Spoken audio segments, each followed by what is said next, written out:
Graça e paz. Amém. Mês dos jovens, último domingo do mês, não é? Estou tendo a tarefa de estar dando essa última mensagem para os jovens. Como nós sabemos, a nossa juventude é que tem sido mais atacada junto com as crianças no mundo que a gente vive hoje. Então é de suma importância os pais e os adolescentes estarem ligados nessa palavra de Deus. Está lá em Filipenses, capítulo 2, versículo 5.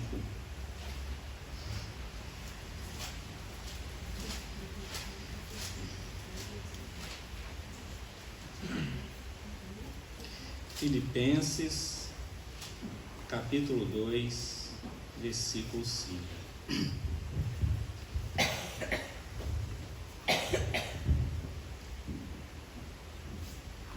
Vamos ler aqui nessa tradução. De sorte que haja em vós o mesmo sentimento que houve também em Cristo Jesus. Amém. Por enquanto a gente vai ficar só nesse versículo, mas gostaria que os irmãos me acompanhassem em outros versículos pela Bíblia também, a gente ter uma melhor compreensão do que o Espírito Santo de Deus e o que Deus estava querendo transmitir com essa mensagem. Seja a atitude de vocês a mesma de Cristo Jesus. Em algumas traduções não vai vir sentimento, vai vir atitude. Em outra tradução, na linguagem de hoje, vai vir mentalidade, né? Aí você me pergunta, mas por que, Mijo? 3 palavras tão diferentes, aparentemente. Porque o tradutor, quando a Bíblia foi escrita no original no grego, ele tenta passar para o nosso idioma o mais próximo daquela palavra que possa, a gente possa interpretar de modo adequado para os dias de hoje. Então, a mensagem do dia de hoje vai ser a mente de Cristo. E o que é a mente de Cristo? O apóstolo Paulo, ele sabia bem que os pensamentos e as atitudes são a base do que se fala e o que se faz, dirigindo completamente o curso da vida de uma pessoa. Isso, irmãos, tem que ser enfatizado no dia de hoje. Por quê? A gente dá uma grande importância para os nossos sentimentos, né? A gente acaba deixando de lado a nossa parte racional, né? O que acaba dirigindo a nossa vida pode ser o que nos faz bem, mas pode ser que aquilo que nos faz bem não é aquilo que Deus quer para nossas vidas, né? Então, o apóstolo Paulo, nas cartas dele, ele enfatiza muito. E a gente tem uma mente de Cristo, mas também tem uma mente mundana, uma mente pagã, que a Bíblia também ela fala. E lá em Romanos capítulo 1,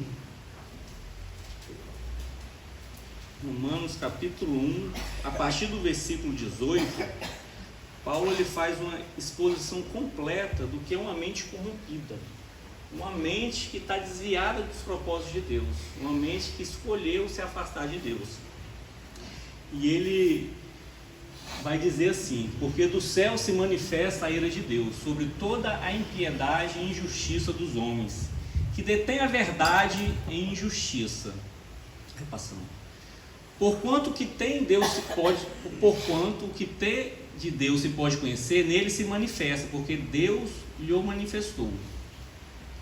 Porque as suas coisas invisíveis, desde a criação do mundo, tanto o seu eterno poder como a sua divindade, se entendem, e claramente se veem pelas coisas que estão criadas, para que eles fiquem inexcusáveis. Porquanto, tendo conhecido a Deus, não o glorificaram como Deus, nem lhe deram graças, antes em seus discursos se desvaneceram, e o seu coração insensato se obscureceu, dizendo-se sábios, tornavam-se loucos. Pode continuar, até o 28. E mudaram a glória de Deus do Deus incorruptível em semelhança da imagem do homem corruptível, e de aves, e de quadrúpedes, e de répteis. Por isso também Deus os entregou às concupiscências de seus corações, a imundícia, para desonrarem os seus corpos entre si.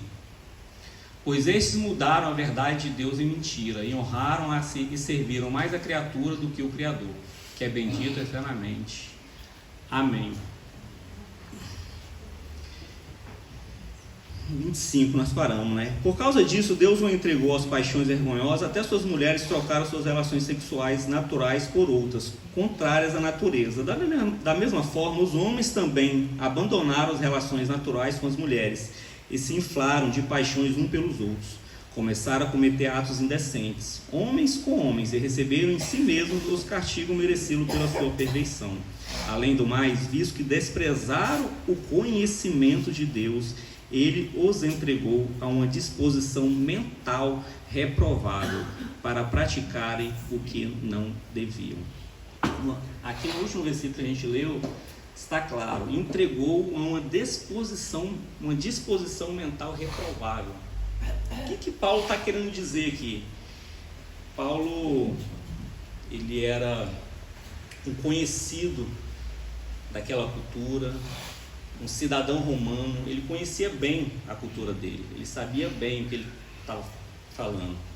E naquele tempo antigo, era comum não ter nenhum tipo de obstáculos para as paixões homossexuais, né? Tinha alguns estudiosos daquela época e eruditos que até reprovavam, mas isso não tinha muita importância, né? O que eles viam, os eruditos daquela época, os sábios, os filósofos, que a sua mentalidade, a razão, tem que controlar as suas paixões. Eles pregavam isso, eles escreviam livros sobre isso, eles filosofavam sobre isso. A minha mentalidade tem que controlar as paixões da minha carne. Se eu não conseguir controlar, eu sou uma pessoa totalmente louca, que sou levada por minhas paixões, né? E na Bíblia, o apóstolo Paulo, ele vai enfatizar isso, que a primeira mudança que ocorre quando você se converte é uma renovação da sua mente. Você consegue ter uma percepção da realidade e interpretar as coisas de modo diferente. Aquilo que era certo para você agora é errado, aquilo que é errado agora é certo. Onde tudo isso começou? Pela sua conversão. Mas você não tirou isso de lugar nenhum. Você tirou da onde? Da palavra de Deus, que está falando que aquilo é errado. Mas isso primeiro tem que entrar na sua mente, ficar fixado, e o Espírito Santo começar a te dar o desejo de você começar a praticar. Então tudo começa pelo seu modo de pensar. Não adianta, irmãos, a gente nos convertermos e não saber aonde a gente está convertido. Em quê? Por quê? Por quem? Quem você serve? Então nós temos que converter a nossa mentalidade de um mundo que é totalmente contra Deus. E essa conversão que a gente fala que é a santificação que dura a vida toda, ela é progressivamente, não é de um dia para o outro. Mas nós temos que entender que pode ser algumas atitudes nossas não são atitudes cristãs. Não é uma mente de Cristo, é uma mente pagã, uma mente mundana. Então Paulo sabia disso e enfatizava isso tanto em Romanos como em outros livros dentro da Bíblia, né? Então aqui a gente viu que o quê? Que a mente pagã corrompida é indício de que uma cosmovisão de Deus falsa. Tem uma passagem muito chocante no Sermão do Monte, bem no finalzinho, se eu não me engano, no capítulo 7, que Jesus prega e ele fala o quê? Que aquelas pessoas foram ao encontro dele no céu, na sua volta, e Jesus fala que não conhece eles. Mas eu fiz isso no seu nome, eu curei, não te conheço. Então assim, esse é um aviso claro. Será que nós estamos sendo religiosos? se vestindo como cristão, andando como Cristo, mas não pensando como Cristo? Não adorando um Deus verdadeiro? Nossa religiosidade é mais formal, não tem conteúdo. A gente faz as coisas porque é bonito ser cristão, ser chamado de cristão, e se vestir como cristão, e ter alguns indícios que você é cristão. Então isso, irmãos, tem influenciado muitas pessoas, e principalmente os jovens, falo específico para eles, dentro da escola. Nós vivemos numa época secular. E o que quer dizer uma época secular? Paulo fala que a gente não tenha e não siga o século presente daquela época. O que era o século presente? O que é esse século agora? É costume das nossas épocas, que foi pecado lá e é pecado aqui. Que eu, em vez de eu imitar Cristo, eu prefiro imitar alguém no TikTok, sem ter um julgamento apropriado, se aquilo dá para mim fazer ou não, se eu posso fazer como cristão ou não, se aquilo entristece o Espírito Santo e convém eu fazer ou não. Eu estou mais interessado no meu grupinho da escola, da faculdade, ou do meu serviço de ser bem visto por eles, do que seguir a Cristo. Então, e às vezes isso, irmãos, é inconsciente. Por isso que nós temos que ser cada dia mais levados até a mente de Cristo. Porque Ele sonda os nossos corações e Ele vai te revelar as coisas ocultas que só você sabe e Ele também sabe. Então nós temos que ter essa disposição de a cada dia olhar para nós mesmos e realmente entender se o meu cristianismo é um cristianismo falso, se após uma visão que eu criei de Deus, após uma visão, irmãos, eu quero dizer o quê? Uma visão de mundo, uma visão que você interpreta as coisas, e essa interpretação do que é certo e errado, do que é bom e justo, do que eu tenho que praticar, isso é uma visão, quando eu coloco um óculos, se é uma visão bíblica, cristã, ou é uma visão do mundo. A gente não pode viver disperso em um mundo que a Bíblia fala que está em guerra, uma guerra espiritual pela sua alma, pela sua mente. Ele quer travar sua mente, te tragar. Satanás, o mais que ele pode fazer para você ficar distraído e não entender que você está em uma luta espiritual, e essa luta vai te custar a sua alma e a sua eternidade, ou no inferno ou na presença de Deus, ele vai fazer, ele vai te distrair. Não tem nada a ver, bobeira, não é assim? A gente sempre pensa. Então, num mundo que tem muitas distrações hoje em dia, a gente tem que estar sempre conectado em Cristo, em Deus, ter uma mentalidade, sempre uma mentalidade cristã, tá? Vamos lá em Efésios, coloca Efésios capítulo 2, versículo 3. Aqui a gente está falando ainda, irmão, de uma mente corrompida, uma mente pagã e uma mente mundana. Eu falo pagã por causa de quê? Antigamente, naquela época de Paulo, tinha muitas esculturas, né? Deuses feitos de vários, como a gente viu em Romanos, tinha templos levantados para muitas divindades. Hoje a gente não vê isso, mas não quer dizer que não existe adoração. A adoração pode estar disfarçada. E o diabo, aquele que é o inimigo das nossas almas, ele é mais inteligente que a gente, muito mais, mas ele está muito mais na frente.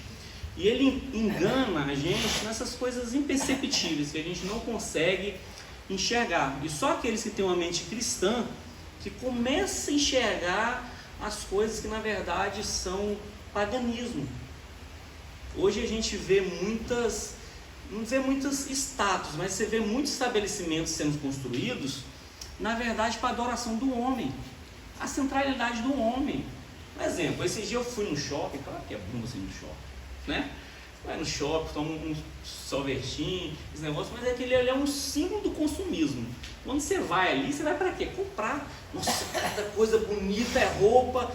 Wagner, eu vi um terno lá, pelo amor de Deus. Só Deus, tá? Sapatos, então, eu falei, rapaz, isso daqui é tentação. Mas ele é construído para quê, irmãos? Para você comprar. E tem pessoas que vão como se fosse uma coisa religiosa, todo final de semana ali, se veste como se fosse na igreja. Se veste todo bonitinho, com a melhor roupa, se encontra com os amigos e tal. Então você vê que realmente tem um padrão, não tem uma divindade aparente, não tem música, não tem um culto, não tem ninguém que prega, entre aspas, né? Prega ali, mas você vê que todo mundo está seguindo as mesmas coisas, tem o mesmo costume, os mesmos hábitos.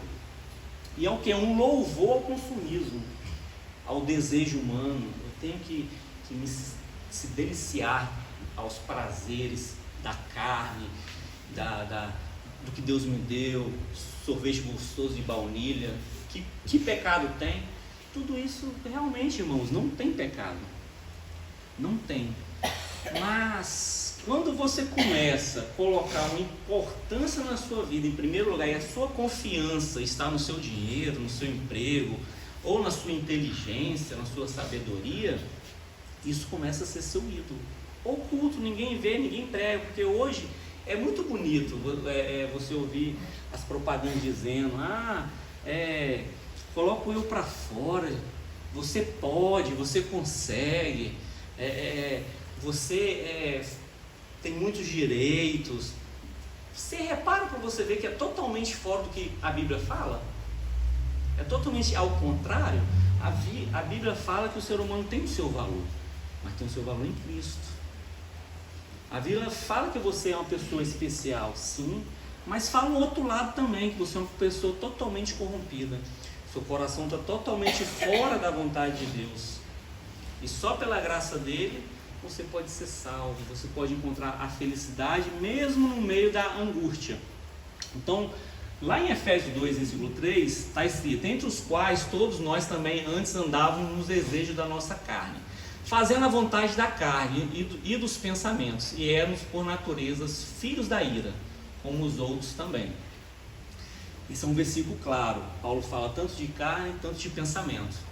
Então assim, Paulo ele está sempre ali colocando como ponto central: se você não ter uma mente correta, os pensamentos corretos, irmão, não tem como você agir de uma maneira que você não pensa.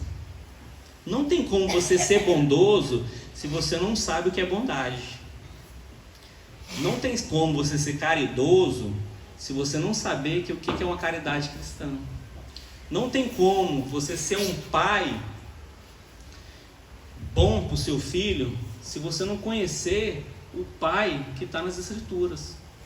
Não tem como você ser uma mãe que Deus quer sem você souber o que está na Escritura e fala sobre o que é uma boa mãe, o que é um bom servo, o que é um bom trabalhador. Não tem como. Me desculpe, não tem como. Então assim, irmãos, a mentalidade, depois que você converte, você começa a ler a Bíblia, a comunhão com seus irmãos, primeira coisa é você conhecer, para depois você crer. E aí você crendo, suas atitudes mudam. Na conversão é isso. Você conhece, depois sua atitude muda. Não é assim, Wagner? Se você não conhecer, não tem como você agir de outra forma. Você vai continuar agindo da forma que te ensinaram, aonde você nasceu, seus pais te ensinaram, os seus amigos, no seu bairro, no seu trabalho. Você vai continuar tendo as mesmas atitudes. Por quê? Sua mentalidade ainda não é uma mentalidade cristã. Você não sabe como é o agir correto, como é ter uma mentalidade e atitude de Cristo, né? Então, irmãos, o cristão semelhante a Cristo é aquele que possui a mente de Cristo. Isso tem que ficar gravado na nossa memória. O cristão semelhante a Cristo é aquele que possui a mentalidade de Cristo, possui a mente de Cristo. Que aspectos? Agora a gente vai pular. A gente viu o que é a mente corrompida, o que é a mente pagã. A mente está sempre procurando alguma coisa para se agarrar. A esperança dele é diferente. Todos nós aqui na Terra, tanto cristãos, tanto não cristãos, vamos passar por dificuldades. Minha filha tem 7 anos, amo ela, ela pode falecer amanhã de uma morte trágica. Minha esperança vai estar onde, Wagner? É diferente, irmãos. É diferente. Se minha mentalidade, meu coração não estiver fincado em Cristo, minha esperança ser Ele, da vida eterna, do amor, de chegar perto dele, de ser o meu amigo mesmo, que Ele vai me socorrer nessa hora tão terrível, né? Eu vou ter uma outra mentalidade. Não vou procurar meus irmãos, vou procurar a igreja, procurar fortalecer outros que vão passar pelo mesmo processo. Minha esperança vai ser o dinheiro, eu vou sair, eu vou beber, se embriagar, vou usar droga, vou ficar com várias mulheres. Então eu vou buscando prazeres em coisas que Deus criou. Como Paulo fala em Romanos, a gente começa a adorar as criaturas em vez do Criador. A gente começa a ter esperança nas coisas que são criadas, em vez nele que é todo poderoso, que pode nos guardar. Então, que aspectos da semelhança com Cristo se subentende na expressão mente de Cristo? Aí a gente, vamos lá agora em Filipenses não, desculpa. Vamos em Romanos 12, 1.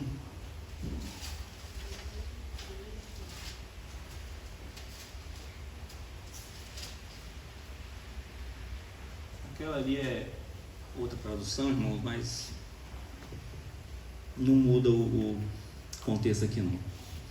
Romanos 12, 1 e 2. Portanto, irmãos, rogo-lhes pelas misericórdias de Deus, que se oferecem em sacrifício vivo, santo e agradável a Deus. Este é o culto racional de vocês. Não se amolde ao patrão deste mundo, mas transformem-se pela renovação da sua mente, para que sejam capazes de experimentar e comprovar a boa, agradável e perfeita vontade de Deus. Quer dizer, a cada dia, nós como cristãos, temos que começar a experimentar.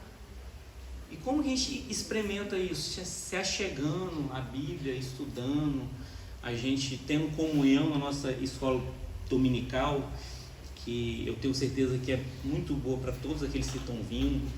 A gente mesmo dos jovens, nós tivemos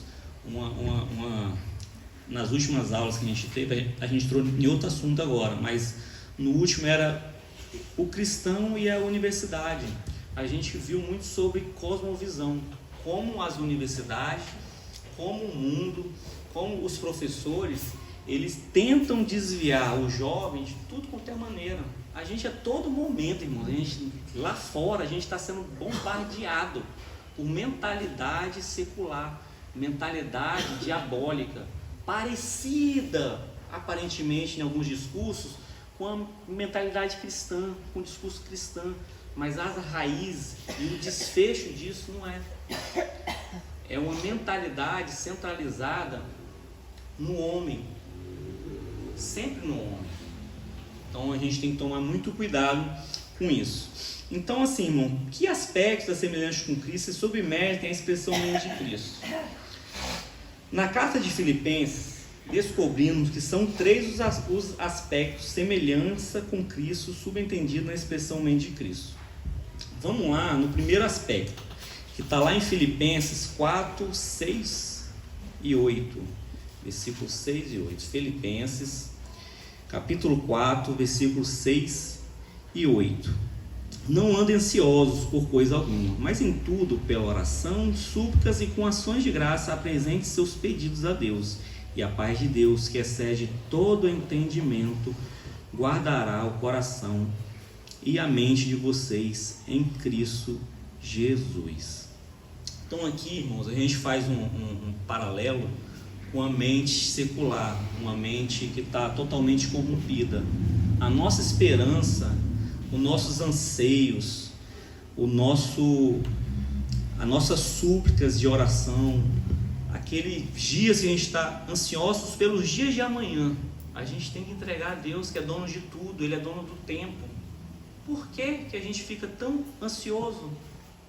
Que a gente acaba se esquecendo. A gente esquece quem a gente adora, quem Ele é e quem nós somos. Deus está no controle de tudo. A Bíblia fala isso para mim.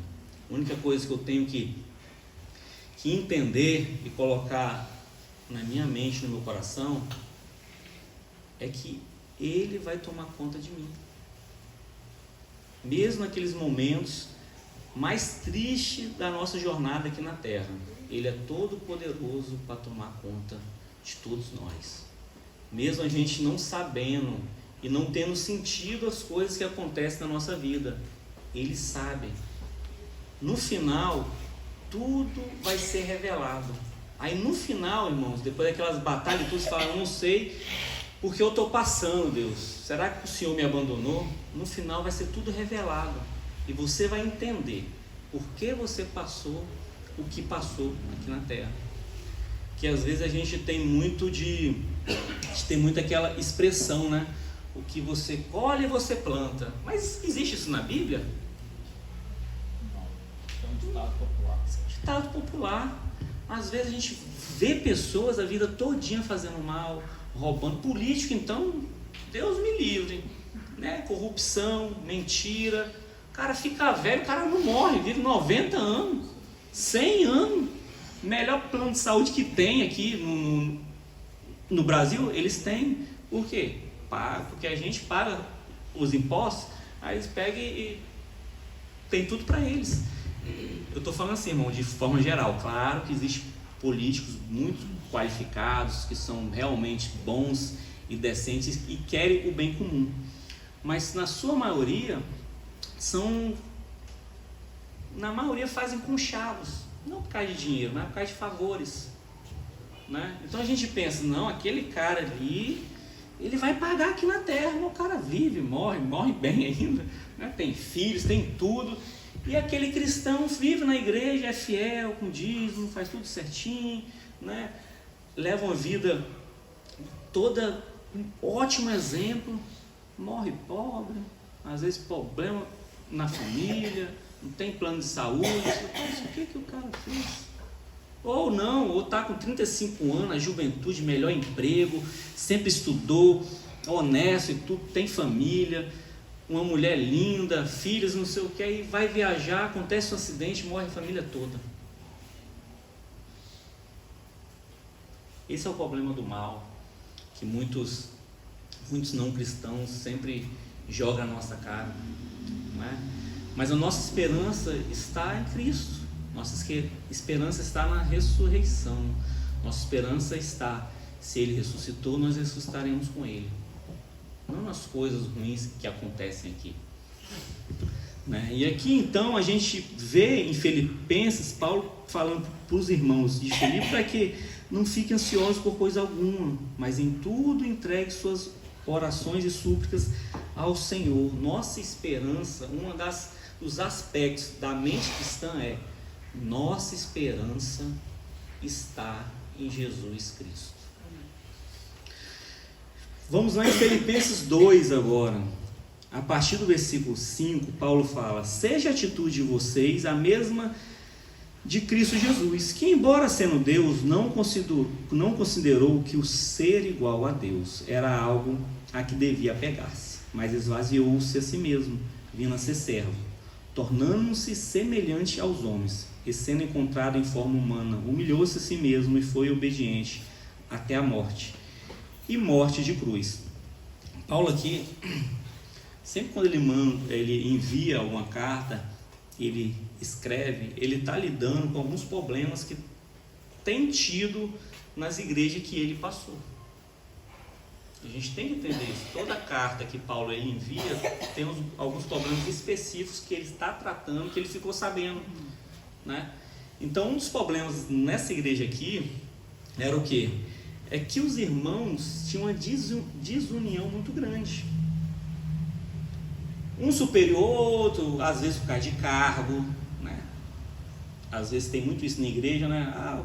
O irmão está tantos anos na igreja, não tem cargo nenhum, o outro chegou agora e tem aquela birrinha, ou o outro porque tem um emprego melhor, acha que é superior a todo mundo que paga um dízimo de 5 mil, 10 mil reais, né? Ou que o outro vem mal vestido e o outro não, e fica aquele burburinho, essas coisas assim, que na verdade é de uma mente ainda carnal, né?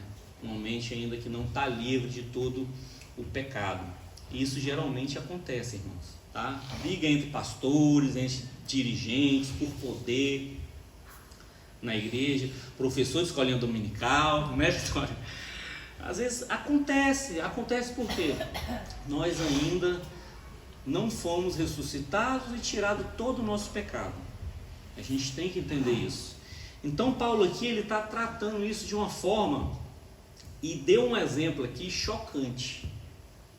Ele fala que a gente tem que ter a mentalidade, a atitude e a semelhança de Cristo. Mas por que, Paulo? Porque ele era Deus. Ele, a qualquer momento, quando ele esteve aqui na terra, irmãos, a gente tem que entender a santidade dele. Quando a pessoa é santa, a gente tem que entender o que é santo. Por isso que é bom a gente ter um conceito correto de Deus. Cada dia que a gente aprende, a gente sabe que a gente sabe pouco. Nós sabemos pouco. Aquela pessoa que é santa, ele é totalmente limpo. Ele é totalmente limpo de tudo quanto é pecado. E pecado todo mundo sabe que é o quê? Um erro. Um erro de quê? Erro da lei, erro de algum procedimento. Ele era justo da cabeça aos pés 100%. Ele era Deus, a gente tem que entender, ele era Deus. Ele foi o fazedor das leis do universo.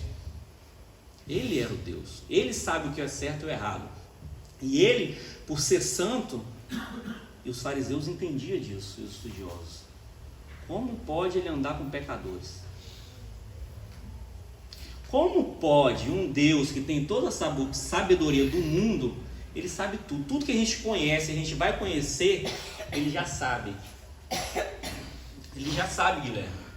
Antes de você conhecer lá na sua faculdade lá alguma coisa, ele já sabe que você vai conhecer, já sabe coisas que nem passa pela mente nem de Albert Einstein. Ele sabe tudo. Tudo que é revelado, ele já sabe de antemão, porque ele é o fazedor de todas as leis da natureza. Então a gente entender que Jesus é Deus, e ele andou no meio de um monte de homens depravados que não era dignos de andar com ele. Lembra-se da questão de Abraão não, Moisés, a terra santa que eu não vou pisar. A gente não é senhores, a gente não é digno nem de adorar esse Deus. A gente tem que entender isso. A Bíblia a todo momento fala da nossa indignidade, do nosso pecado, que as nossas obras não passam de trapo de imundícia. E esse Deus veio, andou com pecadores e teve uma paciência, a gente fala de Jó, né? Mas uma paciência de Deus, para aguentar Pedro zoando no ouvido. Não, mas eu sou o melhor que todo mundo e não sei o que, né? Ele teve a paciência, ele amou. E no final ainda, mesmo a gente não merecendo, o versículo aqui fala, teve obediência até a morte, e morte de cruz, por amor a Deus em primeiro lugar. Ele precisava morrer? Não precisava. Ele era Deus. Não, ele precisava da nossa adoração. Irmãos, Deus não precisava da nossa adoração. Ele era totalmente feliz com o Pai e o Espírito Santo, a Trindade. Ele não precisava da minha amizade, ele não precisava da minha adoração. Na teologia se fala que ele só nos criou pelo transbordar do seu amor e da sua sabedoria, para mostrar para todo mundo a sua glória. Então a gente tem que entender e descer às vezes do nosso sapato alto, incluindo o meu, né? Que nós somos iguais, em valor nós somos iguais para Deus. Não importa se você é o Lázaro, que está mendigando a vida toda, ou é um rei no seu castelo, com toda a sabedoria e todo o ouro do mundo. Você e eu somos iguais. Temos funções diferentes na igreja, dons diferentes? Temos. Cada um serve de uma maneira diferente e com seus dons que Deus deu. Mas isso não tem que soar como arrogância, não tem que soar como eu sou melhor de fulano de tal. A Denise tem uma voz linda, ela pode cantar aqui na frente e tal. Se eu não tenho, amém. Vou treinar um pouquinho, né? De repente eu fico igual. Eu não prego igual o pastor Josimar, mas eu posso aprender com ele. De repente Deus deu esse dom para ele e ele exerce muito bem o dom de pastoreio também, né? Então cada um tem sua função e cada um tem que se aperfeiçoando na graça, no conhecimento de Deus e entregando esses dons para quem? Para mim? Para o Emídio? A Bíblia é clara em falar, irmãos, os seus dons que deu para você foi para servir o seu próximo. Foi para servir o seu próximo. A gente contraste aqui. A gente vive numa sociedade que é o quê? Que é tudo para você. Seu conhecimento é para você. Se eu passo um concurso é para quem? É para você, para me ganhar meu dinheiro, comprar minha casa, isso tudo é bom? Claro que é. Mas na Bíblia não fala para você usar isso só para você. Fala para você também usar isso para o seu irmão. Está precisando, né? Então assim, essa coisa de meritocracia que a gente tem muito aqui no Ocidente, se você for falar isso para os meninos da África, eles vão falar, o que é isso? Eles não têm oportunidade nenhuma, irmãos. O que é isso? Meritocracia. Eu nasci em uma família pobre. De repente, você acha que eu tenho as mesmas oportunidades que um menino que nasceu em uma família rica? Claro que não. Não tem. Mas aonde você nasceu era onde você tinha que nascer. Porque Deus te colocou ali. Os pais que você tem foram os pais que Deus falou que você ia ter. Porque Deus tinha um propósito para isso também. E é onde você nasceu, são as circunstâncias, e você tem que salvar essas circunstâncias que você está ali envolvido. Se você não vai ser rico, luta, e não vai ser nunca, trata bem todos que estão ao seu redor. Trabalha com garra, dê exemplo como um cristão tem que dar. Não importa. Todos temos que ser iguais. Então, assim, o segundo aspecto dessa mentalidade cristã é o quê? O esvaziamento de si mesmo, a humilhação. Então, hoje em dia, na época de rede social, né, a gente vê muito só glórias. Não é verdade? Ninguém posta nada ruim na internet. Às vezes até um momento de tristeza é um momento de se gloriar porque está triste, né? Aí joga aquele texto. A gente tem que tomar cuidado. Tomar cuidado com a nossa vanglória, né? Numa época que tudo é status, é você ser o melhor. Cristo mostrou que nem sempre, e não é assim no reino de Deus acontece. O melhor, o maior, serve o menor. Então Paulo aqui ele está dizendo claramente, se isso está acontecendo na igreja de Filipe, irmãos, pega o exemplo de Jesus Cristo, que se esvaziou sendo Deus e vindo em forma de homem, saiu, descansou toda a sua glória. A gente tem que entender que Deus ainda era divindade, que ele não deixou. Tudo que ele quisesse fazer aqui na terra como um ser divino, ele poderia fazer, mas ele só deixou de lado. Nasceu numa família, olha só, nasceu em uma família rica? Não, nasceu numa família pobre, para que a gente possa entender que quando a gente tem posses, a gente tem que servir, né? Então que aqui na igreja também a gente possa ter essa mentalidade de servo, essa mentalidade que humilhação não é você sair perdedor. A humilhação no reino de Deus, para as coisas do reino de Deus, você está saindo vitorioso em Cristo Jesus. E a terceira, irmãos, está lá no versículo 3, capítulo 3 de Filipenses, versículo 19 ao 21. 19 e 21, que diz assim: o destino deles é a perdição, o seu Deus é o estômago, e eles têm orgulho do que é vergonhoso, só pensam nas coisas terrenas. A nossa cidade, porém, está nos céus, de onde esperamos ansiosamente o Salvador, o Senhor Jesus Cristo. Por fim, irmãos, essa é a mentalidade celestial. Essa é a mentalidade celestial. Essa é a mentalidade que o cristão ele tem que ter. Que a nossa cidadania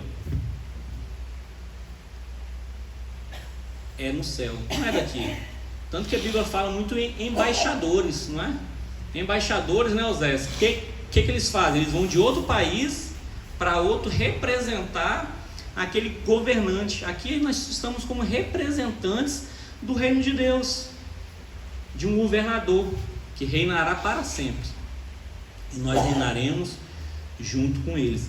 Então nós temos que ter essa mentalidade celestial, uma mentalidade que não tem prazer, que não é fixa nas coisas terrenas, que não se satisfaz com a injustiça mundana. A mente de Cristo nos convida a uma mente serena, que deixa os resultados finais na mão de Deus. Também convida o crente a pensar de maneira que Jesus pensava, ao servir ao Pai, antes mesmo por meio de uma morte humilhante. Convida ainda a uma perspectiva celestial, em vez de dar atenção aos desejos terrenos, de modo mais específico. Esse foco implica a contemplação de Cristo e de seu caráter, e deste modo a vida em conformidade com o seu caráter. Então toda vez, irmão, se vocês repararem bem, Paulo ele sempre fala: olhe para Cristo, olhe para Cristo, olhe para Cristo, olhe para Cristo. E se você começar a olhar e não parar, buscando na Bíblia, você vai entender por que Paulo largou uma vida naquela época de prosperidade material, de status, para ser tratado pior do que um escravo. Vocês vão começar a entender porque Paulo viveu aquela vida e por que ele viveu aquela vida. Porque Paulo, ele já tinha a mentalidade de Cristo. Ele entendia que as coisas terrenas são passageiras. Ele entendia onde estava a esperança dele. Ele entendia, mesmo ante a morte, se Deus quisesse, se Jesus quisesse, assim teria que ser. Então, irmãos, essa é a mensagem que eu tenho. Que os jovens possam entender que eles não estão em um mundo neutro, onde a gente só tem a religião cristã como a maior religião. Não é assim, tá? Você pode reparar bem na sua escola, na sua faculdade. Se você falar alguma coisa sobre Cristo, sobre você ser convertido, você é tido como louco, ignorante, porque isso não é uma coisa racional de se crer, e você acaba excluído de alguma forma. Então, às vezes, não mudou muita coisa do que era daquela época de Paulo. Então, vamos fixar nossos olhos em Cristo, vamos procurar ser realmente servo de Cristo e entender que essa vida é passageira. Tudo vai. Sua juventude vai embora. Não se desvie dos caminhos de Cristo. Use a sua força, a sua mentalidade, o gás que você tem interior para o reino, não para o mundo. Para depois, quando estiver bem velhinho, vou me converter agora. Que desperdício. Que desperdício, irmão. Né? A gente não sabe o que pode acontecer nessa trajetória que você está lá fora. Se você vai viver ou vai morrer, se vai dar tempo ou não. Então vamos usar nossos dons que Deus tem dado a todos os irmãos para o reino e para a glória de Cristo e para a comunhão dos santos, para ajudar os nossos próximos. Então é isso, essa mensagem que eu tenho. Desculpe se eu falei muito, tá, irmãos?